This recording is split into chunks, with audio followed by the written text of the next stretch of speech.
Alexandria, Virginia. Paul Manafort, President Donald Trump's former campaign chairman, was found guilty on Tuesday on 8 counts including 5 tax fraud charges he faced at trial here. However, the judge declared a mistrial on 10 other charges that Manafort, 69, faced in connection with allegations of tax and bank fraud after jurors could not reach a consensus on them. Jurors heard extensive testimony about Manafort's tax-free spending on luxury goods and efforts to defraud banks. The verdict came after the jury had indicated earlier in the day that they were deadlocked on at least one count. In addition to the guilty verdict on 5 tax fraud charges, the jury found Manafort responsible for 2 counts of bank fraud and 1 count of failing to report foreign bank and financial accounts. The jury did not come to a verdict on other bank fraud charges and other charges related to reporting foreign accounts. Manafort faces a maximum of 80 years in prison from the 8 charges he was found guilty of Tuesday. The verdict marked yet another victory for the special counsel team being led by Robert Mueller, which faced its first trial after securing a string of guilty pleas from Trump campaign associates. Mueller was named as special counsel in May 2017.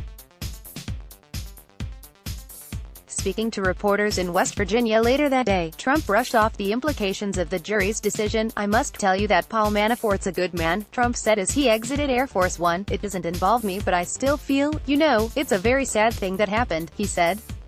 "This had nothing to do with Russian collusion. It's a witch hunt, and it's a disgrace." Some of the most dramatic testimony of the Manafort trial came from Rick Gates, Manafort's longtime deputy who reached a plea deal with Mueller's team and testified against his former boss.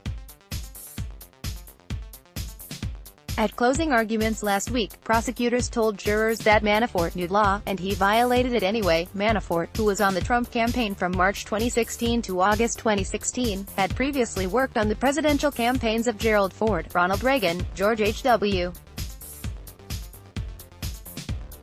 Bush and Bob Dole. But in more recent years, he had been known more for his lucrative political work in Ukraine. The next critical question is, how will President Trump respond? He's shown sympathy for Manafort's situation, suggesting he thought it was unfair that Manafort was held in solitary confinement pre-trial, and that his trial was a very sad day for our country. Manafort still faces another trial in Washington, D.C. Haley Miller contributed to this report.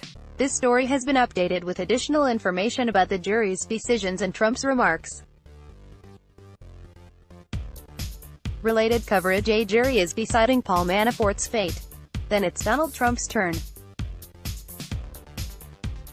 2 of Trump's best people face off in federal court, and nobody ends up looking great. A Trump pardon is starting to look like Paul Manafort's best hope. Ryan Riley is HuffPost's senior justice reporter covering the Justice Department, federal law enforcement, criminal justice and legal affairs.